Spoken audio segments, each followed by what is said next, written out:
दोस्तों, श्री कृष्ण को भगवान विष्णु का अवतार माना जाता है। हम सबको पता है जगत के पालन करता भगवान विष्णु ही है। लेकिन क्या आप ये जानते हैं कि जगत के पालन करता के अवतार श्री कृष्ण ने इस पृथ्वी से अपने शरीर को कैसे त्यागा? अगर आपको नहीं पता तो आप वीडियो में बने रहिए और आज एक महत्वपूर्ण रोचक जानकारी लेकर जाइए।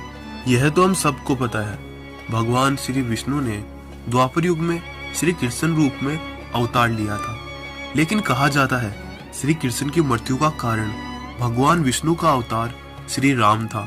हाँ दोस्तों, कहा जाता है कि त्रेता युग में उनके द्वारा किया गया एक ऐसा छल जो द्वापर युग में उनकी मृत्यु का कारण भी बना। लेकिन कुछ पौराणिक कथाओं के अनुसार कहा जाता है महाभारत में कौरवों की हार ही श्री कृष्ण की मृत्यु का कारण बना। जब महाभारत का युद्ध पूर्ण रूप से समाप्त हो गया तब युधिष्ठिर का राज्य अभिषेक हो रहा था। उस समय माता गांधारी अपने 100 पुत्रों की मृत्यु के कारण बहुत ही दुखी थी। वह राज्य अभिषेक में आती है और श्री कृष्ण से कहती है कि यह सब तुम्हारे कारण हुआ है, इसीलिए मैं तुम्हें भी श्राप देती हूँ। जिस प्रकार मेरे वंश का विनाश हुआ उसी प्रकार तुम्हारे वंश का भी विनाश होगा। दोस्तों, महाभारत के मौसल पर्व में श्री कृष्ण के शरीर त्यागने का वर्णन किया गया है। महाभारत के 35 साल बाद माता गांधारी का श्राप द्वारका नगरी पर प्रकोप ढाने लगा और उन्हीं 35 साल में श्री कृष्ण ने अपने शरीर को भी त्यागा था।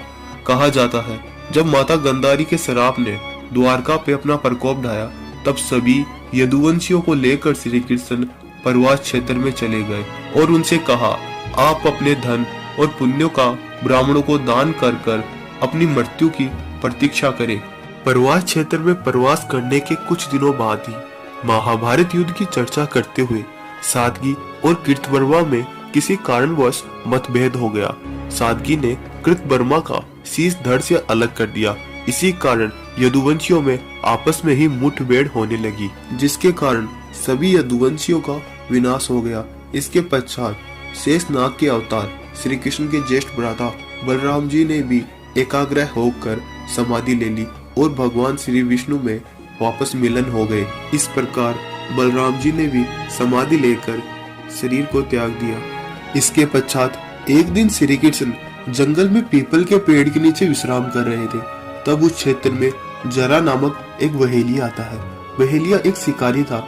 वह एक हिरण का शिकार कर रहा था।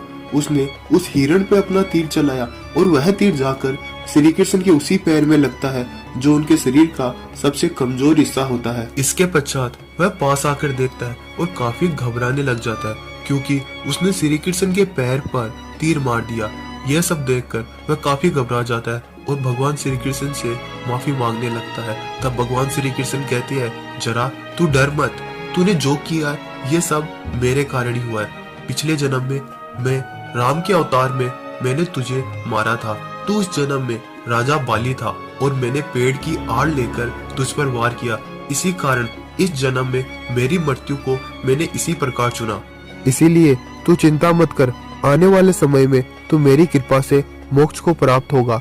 दोस्तों, अगर आपको हमारी स्टोरी पसंद आई तो वीडियो को लाइक कर चैनल को सब्सक्राइब कर कमेंट में जय श्री कृष्णा लिख दे।